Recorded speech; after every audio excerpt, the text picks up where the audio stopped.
When you look at Apple, you are looking at the single most valuable company in history. We're talking about a near $4 trillion enterprise. This is just a staggering number. And the man in charge, Tim Cook, he's a genius of scale, of operations. But the materials I've been reviewing show the board's work to find his successor has now become an urgent priority. Absolutely urgent. They're targeting a transition as early as 2026. This isn't just some leadership change. This is, frankly, the ultimate risk factor for your investment portfolio. Welcome to DeepResearchGlobal.com podcast. It is. And when I look at the research, this is so much more than a routine handover. This one decision, this one choice, dictates Apple's entire trajectory for the next decade. And the board knows it. They know it. They're preparing for a full generational shift. And it's accelerated by the fact that, so many of their key senior executives are reaching retirement age themselves. So our mission today is clear. We need to understand the strategic timing of this, analyze the profiles on the internal shortlist, and really figure out what kind of leader Apple even needs to maintain this valuation. Okay, let's unpack that. Because we are no longer talking about hypotheticals, are we? The preparation is very, very active. Oh, the clock is ticking. Slowly. The target window is all centered on 2026. Which is when Cook turns 65. Exactly. That marks 14 years in the CEO chair. And we've seen critical executive moves that, to me, prove this timeline is real. Specifically, Jeff Williams retiring as COO. That was a huge shift. And what makes that COO move so crucial for you, the investor, to understand? Well, Williams was the ultimate safeguard. Yeah. He was Cook's right hand on everything related to supply chain, to manufacturing. He was the operation. So the seamless transition of Sabi Khan into that role, that was intentional. The details I've seen suggest it was designed to lock in operational stability before they touched the CEO's office. That's it, exactly. It's the board securing the fortress. They're decoupling the operational risk from the leadership risk. It's a very smart move. Mm-hmm. We also see some strategy in the rumored timing for the big announcement. The consensus from the reports is that we are unlikely to hear anything for that huge January earnings report. Which makes sense. It's a calculated delay. Announcing early in the year gives the new leadership, people like Khan, that crucial window to settle in. Right. They need everything to be calm ahead of WWDC in June. And especially before the fall iPhone refresh. The market absolutely demands continuity during that cycle, and this structure delivers that. And that stability, that's Cook's legacy, isn't it? Nice. We always use that statistic, market value from $350 billion to almost $4 trillion. It's an incredible number. It is, but the real insight there isn't just the number, it's how he did it. Tim Cook didn't invent the iPhone. No. He engineered the global structure, the mastery of the supply chain, the massive outsourcing that allowed Apple to move 1 billion units a year with reliable margins. So he turned Apple into the ultimate operational engine. But here's the critical point for the next CEO. If that engine is now humming, secured by Khan and others, is the skill set that made Cook great, that supply chain mastery, is that still the #1 requirement for the next leader? Or does the board need something else entirely? And that's the multi-trillion-dollar question. That's what this entire shortlist debate really hinges on. Okay, so let's get into that. The contenders for the throne. The information we have confirms Cook has a strong preference for an internal candidate. The Apple way. It reinforces the culture. They don't want to risk an external hire who might, disrupt the company's DNA. Which makes sense. That internal preference narrows the field a lot. And it signals the board prefers evolution, not revolution. So we have a short list of 3, but they represent 3 very different paths for Apple. Let's start with John Ternus, the Senior VP of Hardware Engineering. He's seen as the current hot favorite. And critically, he's the youngest at around 50 years old. So what does a Ternus choice actually signal to investors? What's the message? The message is a deep, deep commitment to product stability and hardware innovation.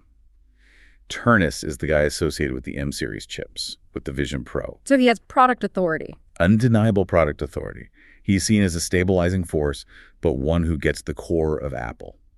He's like a synthesis of Cook's operational mind applied directly to hardware. Okay. Then you have candidate #2, Craig Federighi, head of software, and the very charismatic face we all see during keynotes. Right. And Federighi is a prime candidate because he has that public visibility. Unlike Cook, who is very much behind the scenes, Federighi could be a much more public-facing CEO. Almost like Jobs in that respect. A little bit, yeah. He could offer that theatrical connection to the consumer that Apple needs to maintain desirability. And the fact his responsibilities were recently expanded That's a huge indicator. It's a classic grooming move. So the thinking there is that Federighi might be the candidate who prioritizes the user experience, the ecosystem, over just the raw manufacturing output. Precisely. The big question for him, though, is whether a software leader can navigate the massive complexity of Apple's global hardware operations.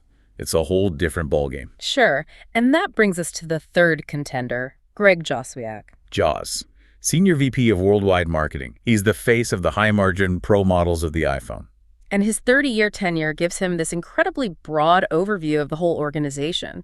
He's the bridge between engineering and what the consumer actually wants. That's his unique strength. He understands how Apple sells the dream, not just the device.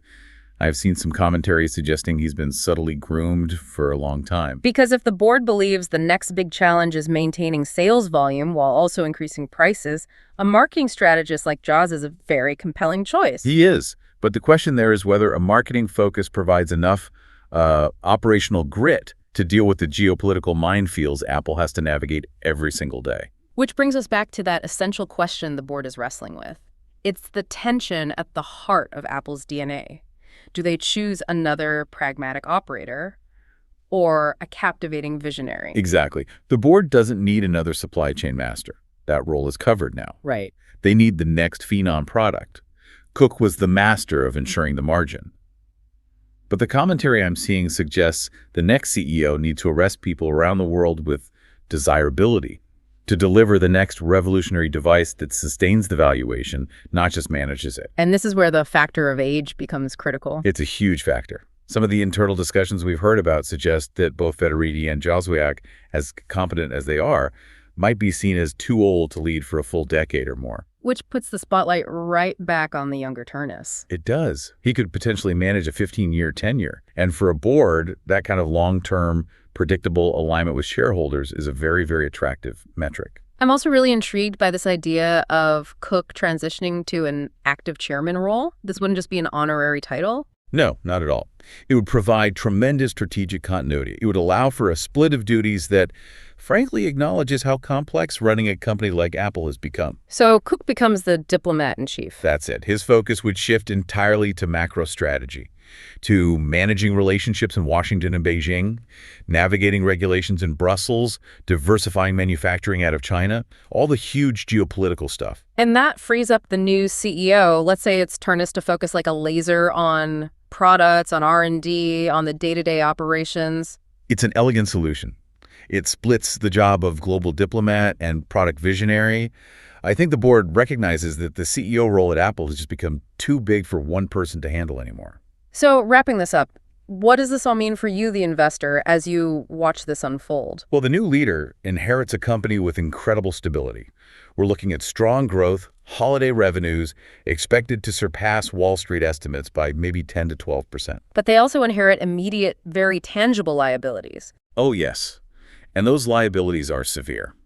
Beyond the geopolitics, which is a daily firefight, the new CEO has to manage the fallout from these critical patent battles. You're talking about the Massimo case, the $634 million verdict on the Apple Watch blood oxygen patents. That, and now it's being compounded by the new investigation from the USITC. The International Trade Commission. Right. And for those who don't follow this body closely, the USITC has the power to issue exclusion orders, meaning they could literally ban the importation of infringing Apple Watches into the U.S. A huge risk to a key product line. It's an immediate high-stakes trade risk. The selection process, therefore, isn't just about picking a new boss. It is about choosing the entire strategic direction of this titan. It's a choice between reinforcing the operational stability Cook built to vote for Ternus or prioritizing that public-facing charisma and the hunt for a new revolutionary product, a vote for someone like Federighi. And that decision will define Apple for the next decade. I just want to leave you with a provocative thought to consider. As Apple sits near a $4 trillion market cap, which factor actually matters more for its future? Is it the operational efficiency that delivered this colossal valuation? Or is it the phenom product vision that creates the next revolutionary device? That's the strategic choice the board is truly wrestling with. Keep that question with you as you watch this unfold. Thank you for listening. Subscribe to deepresearchglobal.com for more latest business news briefs, company analysis, and investment insights.